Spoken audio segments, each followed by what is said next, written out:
മുനീർക്ക, സെയ്തലവി സാഹിബ്, വേദിയിലുള്ള സംസ്ഥാന വനിതാ ലീഗിൻ്റെ ഭാരവാഹികൾ, ആദ്യമായി 3 വണ്ടികൾ, ഒന്ന് KL 57Q 7261, 57Z 0289, KL 11 BR 2196, താഴെ വഴിയിൽ വല്ലാതെ ബുദ്ധിമുട്ടുണ്ടാക്കുന്നുണ്ട്, അത് മാറ്റിയിടണം എന്നാണ്.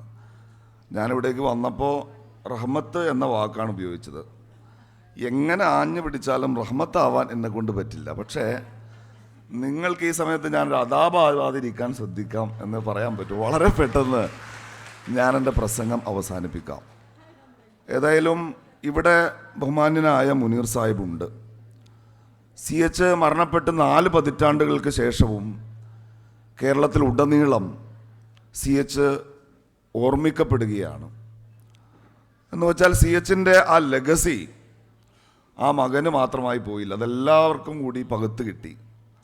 CS ഒരുപാട് സമ്പത്തൊക്കെ ഉണ്ടാക്കി വെച്ചിരുന്നെങ്കിൽ വേണമെങ്കിൽ അത് മുനീർക്കാക്കും ഒറ്റയ്ക്കോ അല്ലെങ്കിൽ സഹോദരിമാർക്കും കൂടി ചേർത്തോ കിട്ടുമായിരുന്നു. പക്ഷെ അറിയാവുന്നിടത്തോളം CH ബാക്കി വെച്ച് പോയത് ഭീമമായ ബാധ്യതകളായിരുന്നു. അപ്പോൾ CHൻ്റെ സമ്പാദ്യം എന്താണ് എന്ന ചോദ്യം അവിടെയുണ്ട്. CHൻ്റെ സമ്പാദ്യം എന്താണെന്ന് അടയാളപ്പെടുത്തുന്ന ഒരു സദസ്സാണിത്. 921 നിന്നാണ് നമ്മൾ ആധുനിക കാലത്തെ കേരളീയ മുസ്ലിം ജീവിതത്തിൻ്റെ ചരിത്രം വായിക്കാറ്. 21 മലബാർ വിപ്ലവം, 6 മാസത്തോളം സൂര്യനസ്തമിക്കാത്തത് എന്ന് അഹങ്കരിച്ചിരുന്ന സാമ്രാജ്യത്വത്തിന് മലപ്പുറത്തിൻ്റെ മണ്ണിൽ ചുങ്കം പിരിക്കാൻ പോലും കഴിഞ്ഞില്ല എന്നാണ്. അവിടെ വേറൊരു പാസ്പോർട്ട് ഉണ്ടായി, വേറെ അതിർത്തികളുണ്ടായി. മലബാറിലെ മാപ്പിളമാരുടെ മണ്ണിൽ കാലു ചവിട്ടാൻ സാമ്രാജ്യത്വം ഭയന്ന ആ കാലഘട്ടം, ആ പ്രതിരോധത്തെ തകർത്തെറിയുന്നുണ്ട്.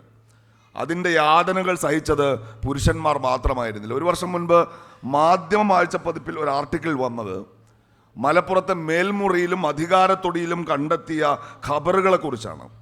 സാധാരണ മുസ്ലിങ്ങൾ ഖബറടക്കുമ്പോൾ നമുക്കറിയാം 6 അടി താഴ്ച ഉണ്ടാവും. പക്ഷേ അവിടെ കണ്ടെത്തിയ കുറേ ഖബറുകളുടെ ആഴം എന്ന് പറയുന്നത് 2.5 അടിയും 3 അടിയുമാണ്.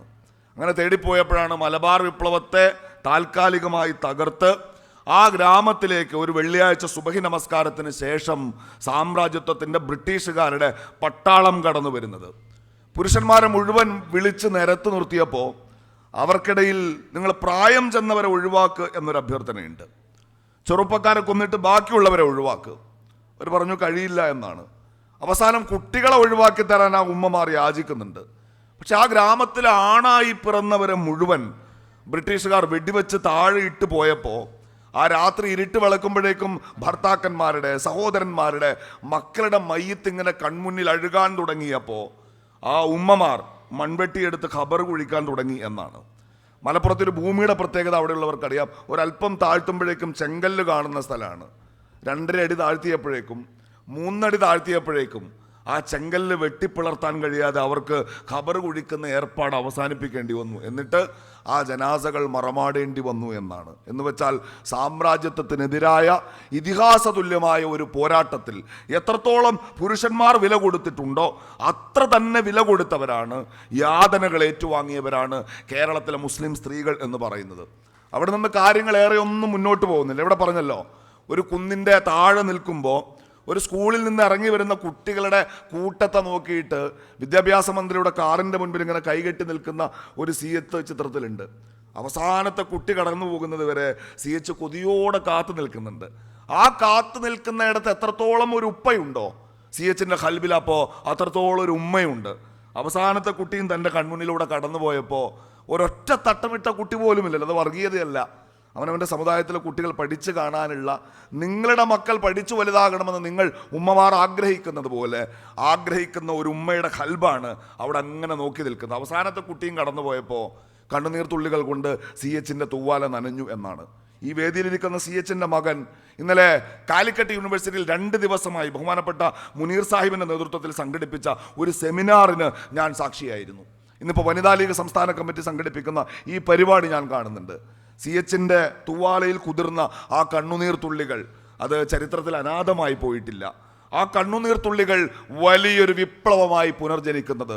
കൈകിഴച്ചപ്പോൾ 2.5 അടിയിൽ ഖബർദാത്തൽ നിർത്തേണ്ടി വന്ന യാതനകളുടെ ഭൂതകാലത്തിൽ നിന്ന് ഞാനൊരു മുസ്ലിമാണ്, ഞാനൊരു മുസ്ലിം സ്ത്രീയാണ്, ആത്യന്തികമായി ഞാൻ CH-ന്റെ ലെഗസി പേറുന്ന അഭിമാനമുള്ള അസ്തിത്വമാണെന്ന് പ്രഖ്യാപിച്ചുകൊണ്ട് മലയാളക്കരയിൽ മുസ്ലിം സ്ത്രീകൾ അവരുടെ ജീവിത പരിസരങ്ങളെ അടയാളപ്പെടുത്തുന്നത് നമ്മൾ കാണുമ്പോൾ ചരിത്രത്തിൽ അനാഥമായി പോകാതിരുന്ന ഒരു ഉമ്മയുടെ കണ്ണുനീർ നനവ് കൂടി നമ്മൾ CH-ൽ കാണുകയാണ്.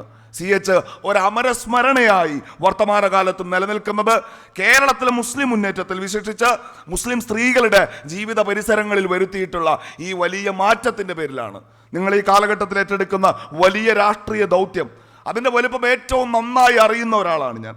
ഒരു മകൻ്റെ, ഒരു സഹോദരൻ്റെ രാഷ്ട്രീയത്തെ ഒരു ഉമ്മക്ക് എത്രത്തോളം നിർവചിക്കാൻ കഴിയുമെന്ന് എനിക്ക് ഏറ്റവും നന്നായി അറിയാം. ഞാൻ ഈ സ്കൂളിൽ പുതുതായി ചേർന്ന ഒരാളാണ്. നേരത്തെ ഞാൻ പഠിച്ചത് വേറൊരു സ്കൂളിലാണ്.